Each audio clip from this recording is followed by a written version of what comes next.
Doctor chef Vinod.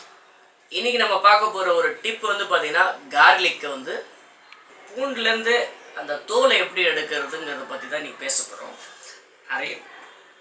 நிறைய பேருக்கு வந்து பார்த்திங்கன்னா சமையலுக்கு வந்து பூண்டு போட்டால் தான் அதோட மனம், அதோட சுவை, அது உண்மைதான். ஆனால் அந்த பூண்டு வந்து ஸ்கின் அவுட் பண்ணணும் அப்படின்னும் போது நிறைய பேர் வந்து யோசிப்பாங்க, பூண்டு வந்து தோல் எடுக்கிறது ஒரு பெரிய சவால், பூண்டெல்லாம் ஸ்கின் பண்ணுவோம், இவ்வளோ பூண்டை வந்து நான் தோலை உரிக்கணுமா, இதுக்கு டைம் ஆகுமே, அதுக்கு வந்து எப்படி நம்ம எடுக்கிறதுங்கிறது நிறைய பேருக்கு தெரியாது. உட்காந்து ரொம்ப நேரம் பூண்டோட சண்டை போட்டுன்னு இருப்பாங்க. இல்லைனா அதோட பூண்டு கொஞ்சம் கம்மியாக உரிச்சிட்டு போதுமான்னு சொல்லிட்டு கம்மியாக பூண்டு வச்சு நம்ம சமைச்சிடலாமாங்கிற மாதிரி யோசிப்பாங்க. ஏன் அப்படின்னா பூண்டு உரிக்கிறதே ஒரு பெரிய விஷயம், அவங்களுக்கு கஷ்டம். சிம்பிளாக கஷ்டப்படாத பூண்டு எப்படி ஸ்கின் அவுட் பண்ணணுங்கிறத நான் சொல்லிடுறேன்.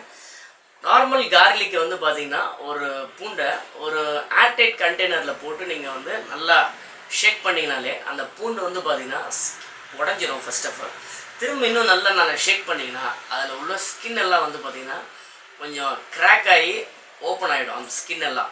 அதுக்கப்புறம் பார்த்திங்கன்னா நீங்கள் பீல் பண்ணும்போது ஈஸியாக வந்துடும். அது ஒரு ஐடியா. இன்னொரு ஐடியா வந்து பார்த்திங்கன்னா நார்மலாக வந்து பூண்டை வந்து சைனீஸ் ஃபுட்ஸ்லாம் நீங்கள் பண்ணுறீங்க அப்படின்னா ஃபைன் சாப்டு கார்லிக்குன்னு சொல்லுவாங்க, சின்ன சின்னதாக நறுக்கிற பூண்டு.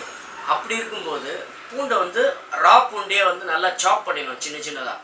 அதுக்கப்புறம் பார்த்தீங்கன்னா கொஞ்சம் கார்ன்ஃப்ளவரோ மைதாவோ போட்டு நல்லா அந்த பூண்டை வந்து நீங்கள் க்ரஷ் பண்ணி நல்லா க்ரஷ் பண்ணிங்கன்னா அது என்ன ஆகும்னா அந்த அதில் உள்ள மேல் தோல் ஸ்கின்னு தனியாக வந்துடும், கார்லிக் தனியாக வந்துடும்.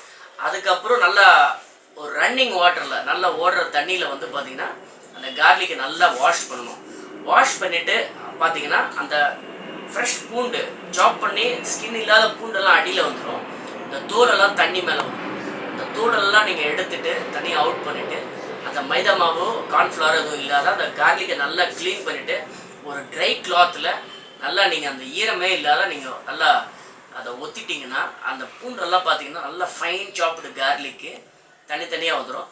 அதுக்கப்புறம் நீங்கள் ஒரு கட்டிங் போர்டில் போட்டு உங்களுக்கு என்ன நீங்கள் டிஷ் பண்ணுறீங்களோ அதுக்கேற்ற மாதிரி இன்னும் நல்லா ஃபைனாக கட் பண்ணுறதோ இல்லை நீங்கள் அந்த கார்லிக் அப்படியே யூஸ் பண்ணுறதோ உங்கள் குக்கிங்க்கு நீங்கள் யூஸ் பண்ணிக்கலாம். இந்த கார்லிக்குங்கிறது பார்த்திங்கன்னா நம்ம சவுத் இண்டியன் ஃபுட்டில் அடிப்படையான ஒரு பெரிய மேஜரான ஒரு இன்க்ரீடியண்ட்டு. ஸோ இந்த கார்லிக்கை சாப் பண்ணுறது எப்படிங்கிறது இந்த கார்லிக்கை பீல் பண்ணுறது எப்படிங்கிறத நீங்கள் பார்த்தீங்க. இதை நீங்கள் ட்ரை பண்ணி பாருங்கள் உங்கள் கிச்சனில். கண்டிப்பாக உங்களுக்கு அந்த கஷ்டமே இருக்காது. சிம்பிளாக ஈஸியாக கார்லிக்கை ஸ்கின் அவுட் பண்ணிடலாம். இன்னொரு வித்தியாசமான ஒரு டிப்போடு உங்களை நான் சந்திக்கிறேன். Until then